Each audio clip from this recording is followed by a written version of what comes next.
तो स्टूडेंट्स, अगर आपको इंग्लिश पढ़ना नहीं आता और आप चाहते हैं कि किसी भी स्टोरी को आप बिल्कुल आसान तरीके से और सही उच्चारण के साथ पढ़ पाएं, तो इस वीडियो को शुरू से लास्ट तक जरूर देखना, क्योंकि इस वीडियो में हम आपको वो हर चीज बताए हैं जो कि बिगिनर्स स्टूडेंट्स को पढ़ने के लिए जरूरी होता है।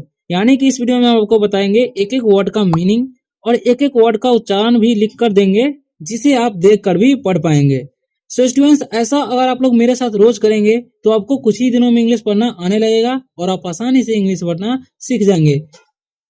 अगर आप लोग वीडियो पर नए आए हो तो वीडियो को लाइक कर दीजिए और चैनल को सब्सक्राइब अवश्य कर लीजिए, ताकि आप आसानी से इंग्लिश पढ़ना सीख सकें। अगर कोई डाउट होता है वीडियो में तो आप कमेंट करके पूछ सकते हैं। तो चलिए वीडियो को स्टार्ट करते हैं। और आज का जो हमारा टॉपिक होने वाला है वो है सेविंग द बर्ड्स। ओके, देखिए इसे पढ़ते हैं हम लोग सेविंग। ठीक है, यहाँ पर जो है ए का उच्चारण क्या हो रहा है? अ हो रहा है, यानी कि ए हो रहा है। ठीक है, इससे क्या होता है? स होता है और ए का उच्चारण यहाँ पर ए होगा। ठीक है, तो से और वी का वो और आई का हो जाएगा ई और एन का हो जाएगा अनुस्वार और जी का ग, तो हम पढ़ेंगे सेविंग। ओके, इसे द पढ़ते हैं, दे या थे नहीं। ठीक है, और यहाँ पर लिखा हुआ है बी, तो बी से क्या होता है? ब, और आई का उच्चारण यहाँ पर अ होगा। ठीक है, तो इसे हम पढ़ेंगे ब। ठीक है, और आर डी एस, तो इसे हम पढ़ेंगे बर्ड्स। ठीक है, क्या पढ़ेंगे? बर्ड्स। ओके, सेविंग मतलब होता है सुरक्षा या रक्षा। ओके, द का कोई मीनिंग नहीं होता है तो द ही रहने देंगे। बर्ड्स मतलब होता है पक्षी, यहाँ पर बर्ड्स है यानी कि प्लूरल फॉर्म में है तो पक्षियों बोलेंगे। ठीक है, सो स्टूडेंट्स हम पढ़ते हैं और आपको भी मेरे साथ पढ़ते रहना है। ठीक है, यहाँ पर लिखा हुआ है ओ एन ई, तो इसे हम पढ़ते हैं one. Okay, D A Y, तो इसे हम लोग पढ़ते हैं डे। ए वाई जब भी किसी वर्ड के लास्ट में रहेगा तो ए का उच्चारण हो जाएगा ए, देर तक होगा। ठीक है, तो इसे हम पढ़ेंगे डे। अब यहाँ पर लिखा हुआ आई एन, तो आई का उच्चारण होगा ई और एन का न, तो पढ़ेंगे हम इन। ठीक है, एस पी है तो एस प हो जाएगा। ठीक है, और जस्ट बाद आर है तो हम क्या करेंगे? स्प्री। ठीक है, आई का उच्चारण ई हो जाएगा तो स्प्रिंग, एन से होगा अनुस्वार और जी का ग, तो हम पढ़ेंगे spring. Okay, F O U R है तो हम फोर पढ़ते हैं, आपको भी पता होगा। ठीक है, और एम ई एन से हो जाएगा मेन, एम से मो और ई का उच्चारण ए, एन से नो, तो मेन। ओके, अब इसे वर्ड भी पढ़ते हैं, वेयर भी हम लोग पढ़ते हैं। ठीक है, तो वेयर ही पढ़ेंगे क्योंकि ई आर डी रहेगा तो उसका उच्चारण ए हो जाता है, तो वेयर। ठीक है, अब बहुत सारे इसे वर्ड भी पढ़ते हैं। ठीक है, तो दोनों तरीके से पढ़ सकते हैं। अब यहाँ पे लिखा हुआ R I D I N G. ठीक है, तो यहाँ पर आर का उच्चारण हो जाएगा र और आई का उच्चारण हो जाएगा आई, तो राई। डिंग, ठीक है, डी आई एन जी से हो जाएगा डिंग, तो राइडिंग। ओके, ऑन, इसे हम पढ़ते हैं ऑन। ठीक है, हॉर्स बैक। ठीक है, एच ओ आर ए सी से हो जाएगा हॉर्स। ठीक है, हॉर्स, और बी ए सी के का हो जाएगा बैक। तो ऐसे बड़े वर्डों को ऐसे ही तोड़कर पढ़ा जाता है, हॉर्स बैक। ठीक है, अब यहाँ पर लिखा हुआ है A L O N G. ठीक है, तो हम इसे पढ़ते हैं एलोंग। ठीक है, a long, L O N G से होता है लॉन्ग। ठीक है, और ए का उच्चारण ए, तो एलोंग। ए अकेला रहेगा तो उसका उच्चारण ए ही होता है। ठीक है, अब यहाँ पर ओ यू है तो आप लोग समझेंगे कि कंट्री, तो कंट्री नहीं पढ़ना है, इसे हम पढ़ते हैं हम लोग कंट्री। ठीक है, तो इसे हम पढ़ेंगे कंट्री। ओके, और यहाँ पर है आर ओ ए डी। ठीक है, तो आर से हो जाएगा रा और ओ ए का उच्चारण हो जाएगा ओ, डी का डा, तो रोड। ठीक है, अब हम इन सभी का मीनिंग जान लेंगे। ठीक है, तो वन मतलब होता है एक। ओके, डे मतलब होता है दिन, इन मतलब होता है मई, और स्प्रिंग मतलब होता है वसंत।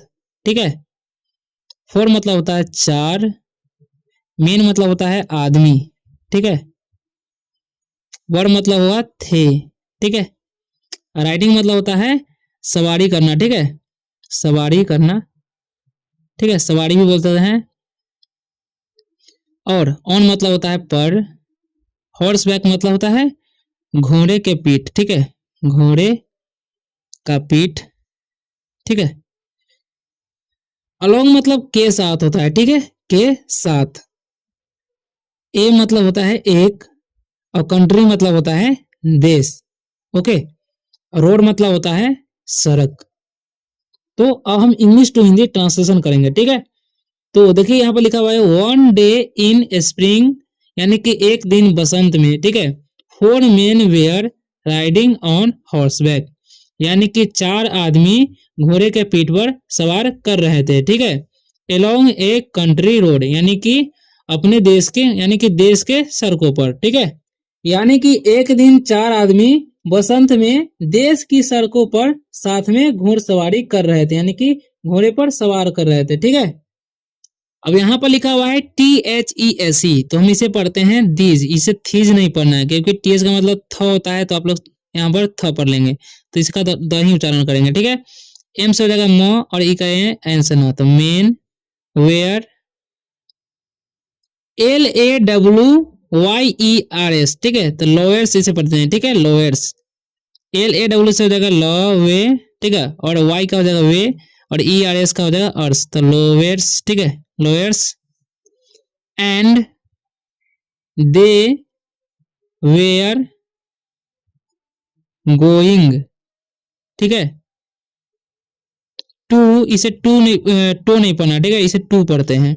द नेक्स्ट, ठीक है, इसे पढ़ेंगे नेक्स्ट टाउन, ठीक है, OW का उच्चारण जो है यहाँ पर आउ हो जाएगा, ठीक है, तो टाउ एन से ना, टू, ठीक है, अटेंड, ठीक है, ATT हो जाएगा अटेंड, इसे पढ़ते हैं हम लोग अटेंड, ठीक है, इन का उच्चारण अनुस्वार हो जाएगा, ठीक है, इसे पढ़ते हैं कोट, ठीक है, यू का उच्चारण यहाँ पर नहीं होता है, इसे पढ़ते हैं हम लोग कोट, ठीक है, काउट नहीं पढ़ लेना है। अब इन सभी का हम लोग मीनिंग जान लेंगे, ठीक है। दीज मतलब होता है ये, ठीक है, और मेन मतलब होता है आदमी, यानी कि प्लूरल फॉर्म में है तो आदमी होगा, ठीक है। वेयर मतलब थे, लॉयर्स मतलब होता है वकील, ठीक है, एंड मतलब होता है और दे मतलब होता है वे लोग, वेयर मतलब थे, गोइंग मतलब होता है जा रहे, क्योंकि ING लगता है तो फॉर्म का चौथा रूप लगता है, तो हम रहा है रही लग जाता है। अब इसे पता है टू द, इसका कोई मीनिंग नहीं होता है, ठीक है, तो ऐसा ही पढ़ देंगे। नेक्स्ट मतलब होता है अगला या अगले, ठीक है, टाउन मतलब शहर, टू अटेंड, यानी अटेंड मतलब होता है तो भाग लेना, साथ मतलब शामिल होना या ध्यान देना, ठीक है, तो हम समझ लेंगे भाग लेना, ठीक है, या उपस्थित होना भी होता है, ठीक है। कोर्ट मतलब होता है दरबार, ओके। अब हम इसका इंग्लिश टू हिंदी ट्रांसलेशन कर लेंगे, ठीक है। दीज मेन वेयर लॉयर्स, यानी कि वे जो आदमी थे क्या थे, वकील थे, ठीक है, एंड और they were going to the next town to attend court, ठीक है, यानी कि वो लोग जो थे अगले शहर जा रहे थे दरबार को, यानी कि दरबार में उपस्थित होने, ठीक है। अब यहाँ पर लिखा हुआ है THERE, तो इसे पढ़ लेंगे हम लोग देयर, ठीक है, ERE रहेगा तो उसका उच्चारण ए हो जाता है, ठीक है। हैड, 3 लेटर का वर्ड हो बीच में ए आता है तो उसका उच्चारण ए हो जाता है, डी का ड, तो हैड। ऐसे पढ़ेंगे हम बिन, ठीक है, क्या पढ़ेंगे, बिन, ए रेन, ठीक है। अब RA है IN है, ठीक है, तो AI जब भी रहता है तो उसका उच्चारण ए हो जाता है, एन से न, तो रेन, ठीक है। एंड AN जब भी साथ में रहता है उसका उच्चारण ए हो जाता है, ND, तो एंड द ग्राउंड, ठीक है, GR है तो ग्रा हो जाएगा, और OU है तो उसका उच्चारण आउ हो जाएगा, तो ग्राउ, और एन का स्वर जो है एन का एन स्वर हो जाएगा, और डी का ड, तो ग्राउंड पढ़ेंगे, ठीक है। अब इसे पढ़ेंगे वॉज वेरी, ठीक है, इसे पढ़ेंगे सॉफ्ट, ठीक है, सॉफ्ट, ठीक है, इसे पढ़ेंगे वाटर, ओके। अब इसका मीनिंग जान लेंगे, ठीक है। देर मतलब होता है वहां, हेड मतलब होता है था, हेडिंग मतलब था समझेंगे, ठीक है। ए मतलब एक, रेन मतलब होता है वर्षा, ठीक है, एंड मतलब होगा और, द ग्राउंड मतलब होता है भूमि, भूमि या जमीन, ठीक है। वाज मतलब था, वेरी मतलब बहुत, सॉफ्ट मतलब मुलायम, ठीक है, वाटर मतलब पानी, okay. There had been a rain, यानी कि वहां पर वर्षा होने लगी थी, ठीक है। एंड और the ground was very soft, और जमीन जो है बहुत मुलायम हो गया था। वाटर वाज ड्रिपिंग, ठीक है, DRI से हो जाएगा ड्री, PING से हो जाएगा पी, और एन का हो जाएगा एंसवार, और जी का तो ड्रिपिंग, ठीक है, DRI से हो जाएगा ड्रिप, ING से तो dripping from, from the trees, ठीक है, इसे पढ़ेंगे हम लोग trees. Okay, and the grass, ठीक है, इसे पढ़ते हैं हम लोग ग्रास वाज वेट, ठीक है। डब्ल्यू से उच्चारण होता है WET है, तो यानी कि 3 लेटर का वर्ड हो और ई होगा बीच में, तो उसका उच्चारण ए ही होगा हमेशा, ठीक है। तो वेट पढ़ेंगे, ठीक है। अब वाटर मतलब पानी हो गया, वाज मतलब था, डिपिंग मतलब होता है टपकना, ठीक है, टपकना।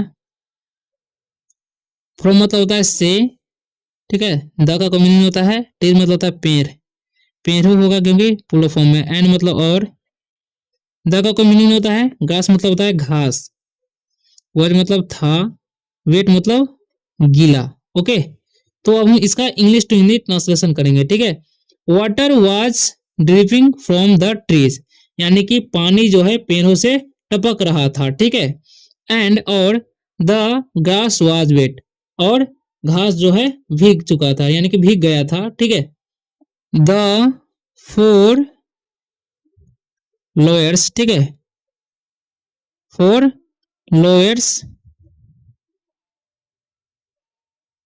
रोड, ठीक है, रोड नहीं अलोंग, एलोंग पढ़ते, ठीक है। वन बिहाइंड, ठीक है, बिहाइंड द अदर, ठीक है। फोर द, अब हम इसका मीनिंग जान लेंगे, ठीक है। द का मीनिंग नहीं होता है, फोर मतलब होता है चार, लॉयर्स मतलब होता है वकील, वकीलों बोलेंगे, ठीक है, क्योंकि फुल फॉर्म है। और रोड मतलब होता है सवारी करना, ठीक है, सवारी ही बोलेंगे, वर्ब का दूसरा रूप है, ठीक है। अलोंग मतलब होता है के साथ या साथ में, ठीक है। वन मतलब होता है एक, बिहाइंड मतलब होता है पीछे, ठीक है। द अदर मतलब होता है, द का मीनिंग होता है दूसरा, अदर मतलब दूसरा, ठीक है। और मतलब के लिए, द का कोई मीनिंग नहीं होता, ठीक है। अब हम इसका मीनिंग यानी कि इंग्लिश टू हिंदी ट्रांसलेशन करेंगे, ठीक है। The four lowers, the four lowers road along, यानी कि चार वकील जो थे, चार चार वकीलों के साथ में सवारी कर रहे थे, ठीक है। वन बिहाइंड द अदर, यानी कि एक दूसरे के पीछे, ठीक है। फॉर द के लिए, PATH से हो जाएगा पाथ, ठीक है, और WAY से हो जाएगा वे, तो पाथ वे वॉज नैरो, ठीक है, इसे पढ़ते हैं हम नै, ROO मतलब RRO से नैरो, OW का चरण यहाँ पर ओ होगा, ठीक है। तो नैरो एंड द मड, इसे मुड नहीं पढ़ना, इसे हम बोलते हैं मड ऑन, ठीक है। इच साइड, ठीक है, इसे पढ़ते हैं हम लोग साइड, सीधे या साइडे नहीं पढ़ना है, ठीक है। ऑफ, क्योंकि आई का उच्चारण आई हो रहा है, ठीक है, ई का उच्चारण नहीं होगा। इट वॉज डीप, ठीक है। देखिए यहाँ पर डीप नहीं पढ़ लेना है, डीप पढ़ना है, यानी कि इसे थोड़ा जोर देना है क्योंकि दीर्घी है, ठीक है। और पाथ वे मतलब होता है मार्ग, ठीक है। वॉज मतलब था, नैरो मतलब होता है टेढ़ा, ठीक है, टेढ़ा मेढ़ा, ठीक है। एंड मतलब होता है और, द का मीनिंग होता है मड मतलब होता है कीचड़, ठीक है, कादो। ऑन मतलब पर, ईच मतलब होता है प्रत्येक, ठीक है। साइड मतलब होता है बगल, ठीक है। ऑफ मतलब का, इट मतलब यह, वाज मतलब था, डीप मतलब गहरा। ओके, तो पाथ वे वाज नैरो, यानी कि मार्ग जो था टेढ़ा मेढ़ा था, ठीक है। एंड और the mud on each side of it was deep, ठीक है। ऑन मतलब प्रत्येक साइड, यानी कि प्रत्येक बगल में क्या था, कीचड़ गहरा था, यानी कि बहुत ज्यादा गहरा कीचड़ था, ठीक है। दे रोड, ठीक है, स्लोली, देखिए SLOW से होता है क्या, स्लो, और LY है तो ली, स्लोली। एंड टॉक्ड, यहाँ पर L साइलेंट है, इसे हम पढ़ते हैं टॉक्ड, ठीक है। एंड लाफ्ड, ठीक है, GH साइलेंट है, इसे हम पढ़ते हैं लाफ्ड, ठीक है। एंड वेयर, ठीक है, इसे पढ़ते हैं हम लोग वेयर, वेरी जोली, ठीक है, इसे पढ़ेंगे हम जोली। ओके, अब हम इन सभी का मीनिंग जान लेंगे, ठीक है। दे मतलब होता है वे लोग, रोड मतलब होता है सवारी करना, सवारी कर रहा था, सवारी, ठीक है। स्लोली मतलब होता है धीरे, ठीक है, धीरे धीरे। एंड मतलब और। टॉक्ड मतलब होता है बात करना, बात किया, क्योंकि ये पूरा फॉर्म में मतलब वर्ब का दूसरा रूप है। एंड मतलब और। लाफ्ड मतलब हंसा, क्योंकि ये वर्ब का दूसरा रूप है, ठीक है। एंड मतलब और। वेयर मतलब थे, वेरी मतलब बहुत, ठीक है। जॉली मतलब प्रसन्न या खुश बोल सकते हैं, ठीक है। दे रोड स्लोली, यानी कि वे लोग धीरे सवारी कर रहे थे। एंड और talked and laughed and were very jolly, यानी कि बात कर रहे थे और हंस रहे थे और बहुत प्रसन्न थे, ठीक है। एज दे वेयर पासिंग, ठीक है, थ्रू या थ्रो भी पढ़ते हैं इसे, थ्रो, ठीक है, ए ग्रोव, ठीक है, ऑफ स्मॉल ट्रीज, ओके। अब हम इसका मीनिंग जान लेंगे, ठीक है। एज मतलब होता है जैसे, दे मतलब वे लोग, वेयर मतलब थे, पासिंग मतलब होता है गुजरना, ठीक है। थ्रू मतलब होता है द्वारा, ये मतलब एक, ग्रो मतलब होता है उपवन, ठीक है। ऑफ मतलब का, स्मॉल मतलब छोटे, ठीक है। ट्रीज मतलब पेड़, ओके, पेड़ हो बोलेंगे क्योंकि पुल फॉर्म में। तो as they were passing through a grove of small trees, यानी कि जैसे ही वो लोग, ठीक है, छोटे से उपवन के पेड़ों से गुजरते हैं, ठीक है, दे हर्ड, इसे हर्ड पढ़ेंगे, ठीक है, हर्ड ए ग्रेट फ्लटरिंग, ठीक है, फ्लूटरिंग नहीं, फ्लटरिंग पढ़ेंगे, ठीक है, फ्लटरिंग, ठीक है, ओवर दियर, ठीक है, हेड्स। एंड ए फीवल, ठीक है, इसे पढ़ेंगे फीवल, ठीक है। चर्पिंग, इसे पढ़ेंगे चरपिंग, ठीक है, चिरपिंग नहीं पढ़ लेना है।